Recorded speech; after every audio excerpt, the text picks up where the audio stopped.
गरीब बहू के ससुराल आए बिन बुलाए मेहमान। खुशी की शादी रवि से हो जाती है और वह अपने ससुराल चली आती है। ससुराल में उसकी सास शिल्पा, ससुर रामलाल, जेठ गोपाल, जेठानी संध्या और उनकी बेटी पिंकी के साथ रवि भी रहता था। आजा नई बहू, हमारे छोटे से आशियाने में तेरा स्वागत है। पता नहीं सासू माँ को ये गरीब खाना आशियाना कहाँ से नजर आ रहा है। जेठानी जी, मेरा कमरा कहाँ है? प्लीज बता दीजिए, मैं बहुत थक गई हूँ, मुझे आराम करना है। हाँ हाँ देवरानी जी, चलो आओ, मैं तुम्हें तुम्हारा कमरा दिखाती हूँ। संध्या खुशी को कमरे में ले जाती है, जहाँ टूटी फूटी दीवार देखकर बहू का मुंह बन जाता है। देवरानी जी, कल तक तो ये कमरा सासू माँ और ससुर जी का था, मगर आज से ये कमरा आपका और देवर जी का है। थोड़ी ही देर में रवि कमरे में आता है और खुशी उसे खरी खोटी सुनाते हुए कहती है, ओह गॉड रवि, तुम और तुम्हारी फैमिली इतनी गरीबी में कैसे रहते हो, जबकि जमाना इतनी तरक्की कर रहा है। क्योंकि मेरी सोच से एक खुशहाल घर ईंट पत्थर के मकान से नहीं बल्कि प्यार और परिवार से बनता है। चलो अब सो जाते हैं। शुरू में तो खुशी को अपने ससुराल में कई दिक्कत होती है, मगर अपनी जेठानी संध्या को देखकर वह अपने ससुराल में ढल जाती है। वहीं रवि उसके कहे अपने कमरे में एसी लगवा देता है और फ्रिज ले आता है। खुशी, अब तो तुम खुश हो? हाँ रवि, मैं बहुत खुश हूँ, थैंक यू सो मच। ऐसे ही कुछ दिन बीतते हैं। एक सुबह बहू घर की सफाई कर रही होती है, तभी बसंती और राम भरोसे बड़ा सा बैग घसीटते हुए घर में घुसते हैं। अरे आप कौन हैं और ऐसे कैसे अंदर घुसे जा रहे हैं? अरे बसंती, पता तो ठीक है। अरे बसंती, तू यहाँ अचानक? तुम हमसे ना ही बोलो भैया, हम और राम भरोसे तुमसे किसी आए हैं। तुम तो हमको हमारे भतीजे की शादी में बुलाए नहीं, इसलिए हम दोनों ही बिन बुलाए मेहमान की तरह चले आए। कहाँ है नई बहुरिया? अरे नंद जी, यही तो है नई बहू। अरे तो खाड़ काहे है? हमार पैर छू, हम तुम्हार बुआ सास हैं। बहू बुआ सास के पैर छूती है और तभी राम भरोसे कहता है, अरे बहू रानी, जाओ जाकर हमारे लिए एक बड़े गिलास मलाई मार के चाय और आलू के पराठे बनाओ। चलो खुशी, मैं भी तुम्हारे साथ चलती हूँ। अरे बड़ी बहू, तू कहाँ जल्दी? अरे कौनो बारात का खाना थोड़ी बनाना है, नई बहुरिया बना लेगी।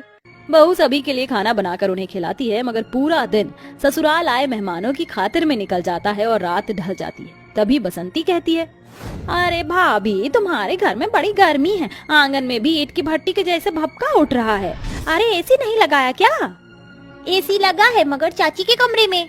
फिर तो हम बहू के कमरे में ही सोएंगे। इस तरह राम भरोसे और बसंती एसी की ठंडी हवा में सोते हैं और खुशी को रवि के साथ आंगन में टूटे फूटे खटिए पर सोना पड़ता है। तभी वह रवि को तकिए से मार कर कहती है, रवि, तुम्हारी बुआ जी और फूफा जी क्या बेशर्मपुर के रहने वाले हैं? एक तो बिन बुलाए बेशर्म की तरह मुंह उठाकर यहाँ चले आए हैं और ऊपर से हमारा कमरा भी छीन लिया। खुशी, वो इस घर के मेहमान हैं। तुम्हारे मेहमानों का क्या मैं अचार डालूं? वो तो मेरे कमरे में मजे से सो रहे हैं और ये मच्छर मेरा खून पी रहे हैं। कुछ दिन की बात है खुशी, प्लीज एडजस्ट कर लो।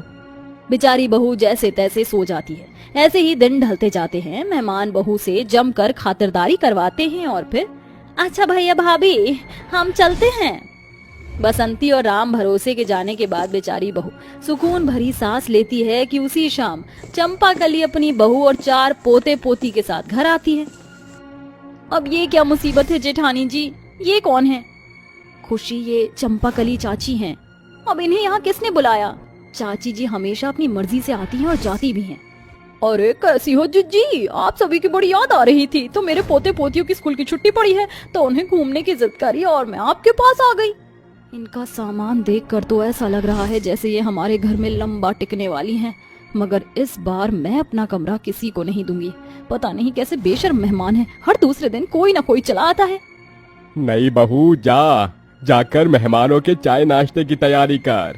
जी ससुर जी। खुशी सभी के लिए चाय नाश्ता लाती है। तभी गुड्डू पलक झपकते ही सारा नाश्ता चट कर जाता है।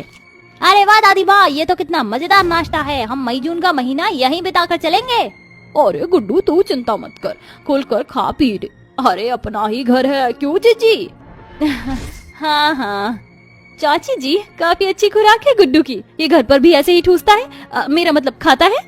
अरे हाँ बहुरिया, हमारे घर में तो एक बार में 2.5 से 3 किलो आटा बनत है। ससुरा वो भी घट जाते है, वो का है ना, हम जरा खाते पीते घर से हैं। वो तो आपके फैले हुए शरीर से दिख रहा है।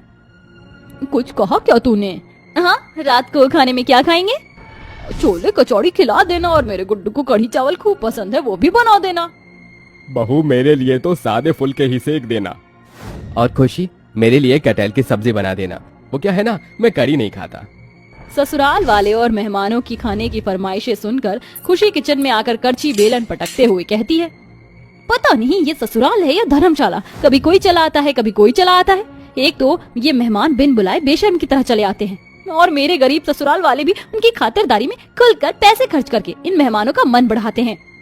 बेचारी बहू भरी गर्मी में पसीने से भीग कर ससुराल आए मेहमानों के मन पसंद का खाना बनाती है। ऐसे ही दिन बीत जाते हैं और बेचारी बहू सूरज उगने से पहले उठती और रात ढलने तक मेहमानों की खातिर में लगी रहती और सारा दिन काम करके थक जाती। इसी तरह गरीब बहू के ससुराल में घर आए मेहमान गर्मी के 2 महीने मजे करके अपने घर चले जाते हैं। ऐसे ही समय लगता जाता है, मगर मेहमानों के आने जाने का सिलसिला यूं ही लगा रहता है। कभी कोई तो कभी कोई आता, जिस कारण हर बार बहू का कमरा उससे छिन जाता, जिससे परेशान होकर बहू बोलने पर मजबूर हो जाती है। सासू माँ, ससुर जी, मैं आप सभी से कुछ कहना चाहती हूँ। हाँ हाँ कहो ना बहू, क्या बात है? माँ जी, एक तो इस घर में मेहमान बिना बुलाए बेशर्म की तरह चले आते हैं, मगर उनकी खातिरदारी और फरमाइश पूरी करके मेरी हालत पतली हो जाती है। मगर मजाल नहीं जो आप लोगों में से कोई कुछ बोले। बहू, तू कहना क्या चाहती है कि हमारे घर मेहमान ना आए? हाँ, ऐसा ही समझ लीजिए, क्योंकि माँ जी ये मतलबी मेहमान मुंह उठाकर आते हैं, मुफ्त का खाते हैं और आखिर में चले जाते हैं। मगर जब आप उनके चाय नाश्ते और खाने पीने का खर्च जो बजट आता है, उसी से हमारा घर गरीबी में ही रह जाता है। आप सभी खुद सोचिए, क्या मेहमानों का बिन बुलाए किसी के घर चले आना सही है? सभी बहू की इस बात से सहमत हो जाते हैं और गोपाल कहता है, खुशी सही कह रही है माँ, अब हमें अपने घर के बारे में सोचना चाहिए। आखिर में पूरा परिवार बहू की परेशानी को समझता है और उस रोज के बाद से कोई भी रिश्तेदार जब उनके घर आता तो वो ज्यादा दिन नहीं रुकने की बजाय उनसे मिलकर 1-2 दिन में ही लौट जाता, जिससे बहू की परेशानी भी टल जाती और कोई रिश्तेदार भी उनसे नहीं